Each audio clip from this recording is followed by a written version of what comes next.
जीवधारियों के वर्गीकरण के दो किंगडम सिद्धांत की कमियों को दूर करते हुए आर.एच. व्हिटकर नाम के साइंटिस्ट ने 1969 में एक बहुत ही महत्वपूर्ण सिद्धांत दिया।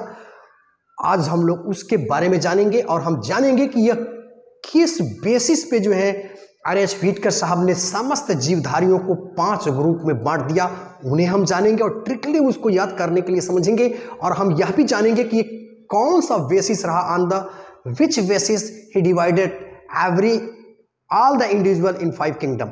उन्होंने किस आधार पे सभी जीवधारियों को 5 पार्ट में बांट दिया, इसको हम जानेंगे और ट्रिकली समझने की कोशिश करेंगे। तो आइए तेजी के साथ हम चलते हैं, देखते हैं। सबसे पहले हम देखेंगे कि वो कौन से 5 आधार रहे हैं जिसके आधार पे उन्होंने 5 पार्ट में समस्त जीवधारियों को बांट दिया। तो एक ट्रिक हमने यहां बनाया है, देखें। 5 लाइफ स्टाइल ऑफ व्हाइट नटोरियस सेल। 5 लाइफ स्टाइल ऑफ व्हाइट नटोरियस सेल। 5 से मतलब है फाइलोजेनेटिक रिलेशनशिप। लाइफ स्टाइल से लाइफ स्टाइल के बारे में हम बात करेंगे। और व्हाइट से हमने यूज किया है आर.एच. व्हिटकर साहब को। और नटोरियस से न्यूट्रिशंस यानी प्लांट में एनिमल में किस तरह का होता है, इसको जानेंगे। और हम फिर लेंगे, इसमें यह भी देखेंगे कि जो हमारा अगला है और ओ से हो जाएगा complexity in body of the organisation and complexity of the cell. इन 5 आधार पे 5 चीजों को लेकर के आर.एच. व्हिटकर साहब ने समस्त जीवधारियों को 5 भाग में बांट दिया। सबसे पहले हम लेते हैं, पहला जो इन्होंने दिया था फाइलोजेनी यानी फाइलोजेनेटिक रिलेशनशिप। फाइलोजेनेटिक रिलेशनशिप का मतलब होता है कि संसार में जितने भी जीवधारी हैं, अगर हम प्रोटोजोआ से लेकर के और पहुंच जाए कॉर्डेटा तक, तो हम देखते क्या है कि हर जीवधारियों में एक न कोई रिलेशनशिप है।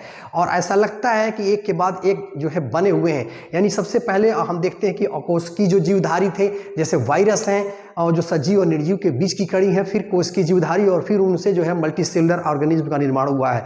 तो इनमें एक रिलेशन हमको दिखाई देता है जो इवोल्यूशनरी प्रोसेस को दिखाता है। तो इस तरह से हम कह सकते हैं कि जो भी जीवधारी हैं इस संसार में सिंपल सा सरल संरचना वाले जीवों से ही जटिल संरचना वाले जीवधारियों का विकास हुआ है। तो इस प्रकार के रिलेशनशिप को हम फाइलोजेनेटिक रिलेशनशिप कहते हैं, यानी एक के बाद एक दूसरे से रिलेशन जुड़ा हुआ है। तो समस्त जीवधारी जो हैं एक दूसरे से जुड़े हुए हैं, इसको हम फाइलोजेनेटिक रिलेशनशिप कहते हैं। और ये इवोल्यूशनरी प्रोसेस यानी जैव विकास के प्रक्रम का एक बहुत ही महत्वपूर्ण पार्ट है। और जैव विकास में आप जानते हैं कि धीरे धीरे विकास होता है, यानी छोटे से संरचना वाले जीवधारियों से जटिल संरचना वाले जीवधारी धीरे धीरे करोड़ों वर्षों में बनते हैं। आप ये सोच रहे होंगे कि अरे ये कैसे संभव है, क्यों आज नहीं बन रहे हैं? बनते हैं। जैसे कि नन्हा सा जैसे जाइगोट जब बनता है तो यूनिसेलुलर होता है, फिर उसमें रैपिडली मल्टीप्लिकेशन होता है, फिर आप देखते हैं कि समय के बाद जो है धीरे धीरे वो नन्हा सा शिशु मतलब वो भ्रूण बन जाता है, भ्रूण से फिर नन्हे से शिशु का निर्माण होता है और आप जानते हैं कि एडल्ट का निर्माण होता है। तो इसी तरह से ये करोड़ों वर्ष लगते हैं यानी जैव विकास के प्रक्रम में। तो ये पहला रिलेशनशिप रहा फाइलोजेनेटिक रिलेशनशिप। आज ये दूसरा देखते हैं, लाइफ स्टाइल। इस संसार में जितने भी जीवधारी हैं वो दूसरा उन्होंने ये लिया, पहला तो फाइलोजेनेटिक रिलेशनशिप लिया और दूसरा उन्होंने देखा कि लाइफ स्टाइल क्या है प्रत्येक जीवधारी की, चाहे वो एनिमल हो चाहे प्लांट हो। तो उन्होंने देखा कि लाइफ स्टाइल जो है यानी जीवन जीने की जो पद्धति है वो 3 तरह की है। एक हमारा प्रोड्यूसर है जिसको हम उत्पादक कहते हैं, और आप जानते हैं प्रोड्यूसर जो भी होते हैं वो मतलब उत्पादक यानी उत्पादन करते हैं। जैसे आप प्लांट्स को ले लीजिएगा तो ये क्या करते हैं भाई, उत्पादित करते हैं, ये बातें होती हैं। और कंज्यूमर उसको खाते हैं, जैसे एनिमल है, मैक्सिमम एनिमल तो उसको खाते ही हैं। और डिकम्पोजर क्या करते हैं, जब एनिमल और प्लांट जब मर जाते हैं तो इसको क्या करते हैं, डिकम्पोज कर देते हैं। यानी जो माइक्रो ऑर्गेनिज्म होते हैं इनको डिकम्पोज कर देते हैं। और जो जटिल संरचना वाले जीवधारी हैं, चाहे प्लांट्स हैं एनिमल्स हैं, उनकी जब डेथ हो जाती है तो आफ्टर डिकम्पोजिशन उनके जो जटिल संरचना वाले जो मॉलिक्यूल या ऑर्गेनिज्म मतलब ऑर्गेनिक मटेरियल उसके अंदर पड़े हुए हैं, ये डिकम्पोजर उसको तोड़ करके पुनः सिंपल संरचना वाले अणुओं में तोड़ देते हैं, माइक्रो न्यूट्रिएंट्स में तोड़ देते हैं और वो न्यूट्रिएंट्स पुनः प्लांट द्वारा ले लिए जाते हैं और प्लांट जो है प्लांट को एनिमल उसको कंज्यूम करते हैं। ये चक्र कंटिन्यू चलता रहता है। तो ये लाइफ स्टाइल जो है प्रोड्यूसर की, कंज्यूमर की और डिकम्पोजर की होती है, ये बात आप जानते हैं। और कंज्यूमर में भी आप पढ़े हो कि primary consumer, secondary consumer, tertiary consumer, top consumer, इस तरह की चीज़ें होती हैं। तो ये दो स्टाइल, दो बातें लिया। और तीसरी बात उन्होंने क्या किया, nutrition, mode of nutrition on the basis of mode of nutrition, इसके आधार पर भी उन्होंने जीवधारियों को बांटा। तो मोड ऑफ न्यूट्रिशन क्या है, मतलब पोषण की विधि क्या है, कौन सी विधि है, यानी जो भी जीवधारी पाए जा रहे हैं वो कैसे अपने पोषण को लेते हैं। तो देखिए पोषण में हम देखते हैं कि प्लांट होंगे और एनिमल होंगे। तो प्लांट का पोषण आप जानते हैं कि जो प्लांट होते हैं वो ऑटोट्रॉफ होते हैं, और ऑटोट्रॉफ में भी हम देखें जब स्वयंपोषी जो प्लांट होते हैं वो भी दो तरह के होते हैं। एक पौधा हम देखते हैं कि वो फोटो ऑटोट्रॉफ होता है, यानी कार्बन डाइऑक्साइड, पानी और उसके अंदर पर्डियम है, सूरज की रोशनी है, इसकी सहायता से फोटोसिंथेसिस के थ्रू जो है ये प्लांट्स अपना भोजन स्वयं बना लेते हैं। जैसे हम जितने भी प्लांट्स को, मैक्सिमम प्लांट को देखते हैं वो फोटो ऑटोट्रॉफ हैं। दूसरे होते हैं कीमो ऑटोट्रॉफ। ये कीमो ऑटोट्रॉफ जो होते हैं ये भी ऐसे प्लांट्स होते हैं जो अपना भोजन डायरेक्टली जो है उस तरह से नहीं बना पाते हैं। वो क्या करते हैं, ऑर्गेनिक जो इनऑर्गेनिक सब्सटेंसेज हैं, इन ऑर्गेनिक सब्सटेंसेस के ऊपर जो है उनका रिएक्शन होता है, उनका एंजाइमेटिकली रिएक्शन होता है, और इन ऑर्गेनिक सब्सटेंसेस से वो उनका ऑक्सीडेशन के प्रक्रम के थ्रू जब उनको एनर्जी मिलती है तो उस एनर्जी को हम केमिकल एनर्जी कहते हैं, और उस केमिकल एनर्जी की सहायता से वो ऑर्गेनिक फूड मटेरियल बना लेते हैं। तो ऐसे प्लांट को हम कीमो ऑटोट्रॉफ कहते हैं। जैसे आप नाइट्रोसोमोनास को देखिएगा, सोकोकस को देखिएगा, ये ऐसे हैं जो अपना भोजन केमिकली प्रोसेस के थ्रू बना लेते हैं, मतलब ये ऑटोट्रॉफ है, किसी दूसरे पर निर्भर नहीं है। नेक्स्ट हम आते हैं ऑटोट्रॉफ के बाद। अब इसी ऑटोट्रॉफ के बाद हम देखते हैं प्लांट में दूसरे तरह की चीज़ें भी होती हैं, हेट्रोट्रॉफ। कुछ ऐसे प्लांट्स हैं जो अपना भोजन चाहे वो ऑटोट्रॉफ के माध्यम से, चाहे कीमो ऑटोट्रॉफ या फोटो ऑटोट्रॉफ के माध्यम से नहीं बना पाते हैं, वो मजबूर हो जाते हैं, उनके अंदर कोई कमी रहती है, प्रोटीन की कमी है या कोई प्रॉब्लम क्रिएट है, इस वजह से अपना भोजन नहीं बना पाते हैं, तो वो क्या करते हैं, वो हेट्रोट्रॉफ होते हैं। और हेट्रोट्रॉफ में भी आप देखेंगे पहला हमारा होता है पैरासाइट। तो पैरासाइट क्या करते हैं, दूसरे पौधों पे या दूसरे जंतुओं पे निर्भर होते हैं, वो अपना भोज्य पदार्थ वहीं से लेते हैं। अब ये पैरासाइट भी दो तरह के होते हैं, टोटल पैरासाइट, यानी पूर्ण रूप से वो निर्भर हैं, यानी पूरी तरह से ये प्लांट जो है उसी दूसरे प्लांट पे या दूसरे एनिमल पे निर्भर होते हैं और उनसे अपना भोजन पदार्थ लेते रहते हैं। जैसे हम क्रो, एक शर्ट में लिखा है क्रो माने कौवा, यानी इसमें क्रो से हमने यूज किया है कस्कुटा को आप देखेंगे ये दूसरे प्लांट्स के से ही अपना नरिशमेंट कंटेंट लेता रहता है। रिफ्लेक्सिया देखेंगे, सबसे बड़ा फ्लावर इसका होता है। और इसी तरह से ओरोबंकी, ये ऐसे प्लांट्स हैं जो टोटल पैरासाइट हैं, यानी पूर्ण रूप से परजीवी हैं।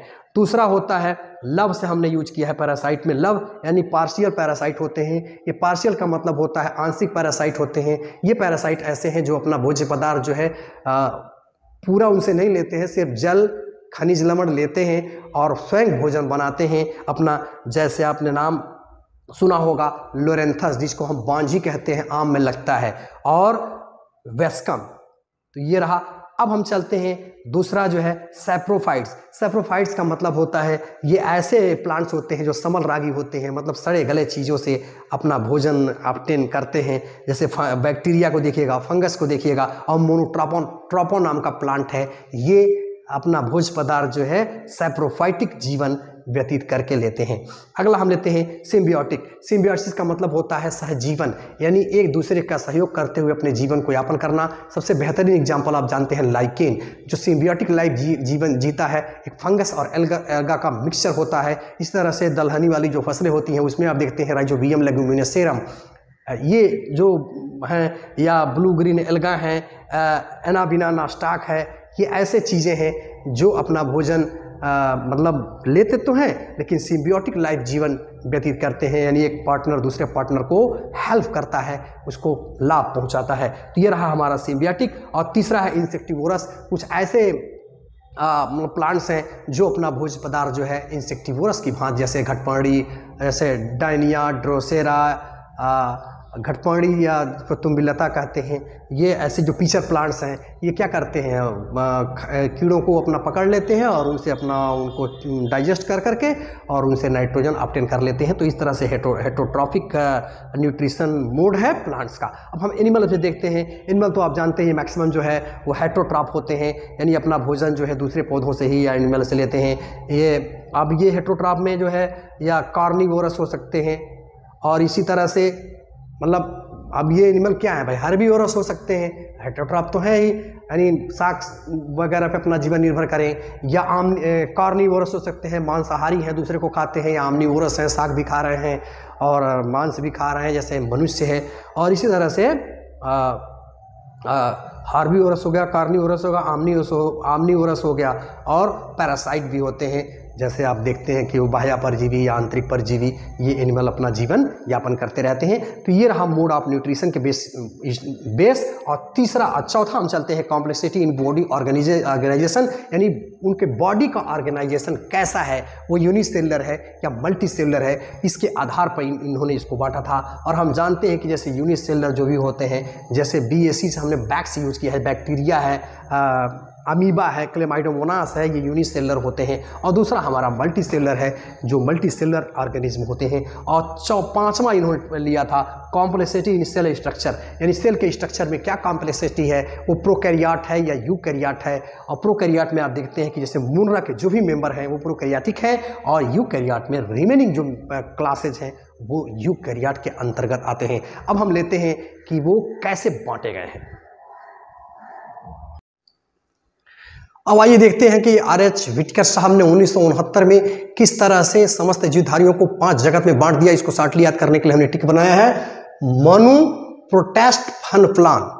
मनु से यानी मनु से हमारा हो जाएगा मोनेरा, इन्होंने पहला बांटा मोनेरा, दूसरा प्रोटेस्ट से प्रोटिस्टा, तीसरा फन से फंजाई, और चौथा प्लान से हमारा प्लांटी, और एन से एनिमलिया। इस तरह से इन्होंने 5 ग्रुप में बांट दिया, यानी मोनेरा, प्रोटेस्टा, फंजाई, प्लांटी और एनिमलिया। इसको याद करने के लिए टेक्निक हमने बनाया है मोनू, प्रोटेस्ट, फन, प्लान। तो देखिए मोनू यानी मनु को आप याद रखिएगा, सिरधा और मनु की बात आपने सुना होगा, मनु की ही हम सभी औलाद हैं। तो मनु यानी बहुत ही प्राचीन, तो इसके अंदर इसको हम मोनेरा कहते हैं, यानी इसमें आप जानते हैं कि प्रोकैरियोटिक बैक्टीरिया आते हैं, आर्की बैक्टीरिया आते हैं, साइनोबैक्टीरिया आते हैं। ये सारी चीज़ें जो है मनु के अंतर्गत आती हैं, यानी मोनेरा के अंतर्गत आती हैं। दूसरा इन्होंने लिया था प्रोटेस्टा, जिस प्रोटिस्टा का मतलब ये होता है प्राचीनतम, यानी इसके अंदर यूनिसेलुलर यूकैरियोट्स आते हैं। जैसे अमीबा को देखिए, पैरामीशियम को देखिए, ये यूनिसेलुलर हैं और यूकैरियोट्स हैं। फिर इन्होंने तीसरा जो ग्रुप लिया वो फंजाई का है। आप जानते हैं कि फंजाई जो है हेटेरोट्रॉफ होते हैं, मल्टी सेलुलर होते हैं और यूकैरियोट्स के अंतर्गत आते हैं। और प्लांटी इन्होंने बांटा, यानी प्लांटी का मतलब प्लांट, यानी जितने भी इस संसार में प्लांट हैं, और अभी हम लोगों ने उनका हेटेरोट्रॉफिक या ऑटोट्रॉफिक जो भी न्यूट्रिशन देखा, वो इस तरह के प्लांट्स इसके अंतर्गत पाए जाते हैं। और पांचवा इन्होंने एनिमलिया या एनिमल को, समस्त एनिमल को इन्होंने ले लिया। तो इस तरह से हम ये 5 टाइप में हम जानते हैं, और इसको हम एक एक करके कमिंग लेक्चर में डिटेल पढ़ेंगे।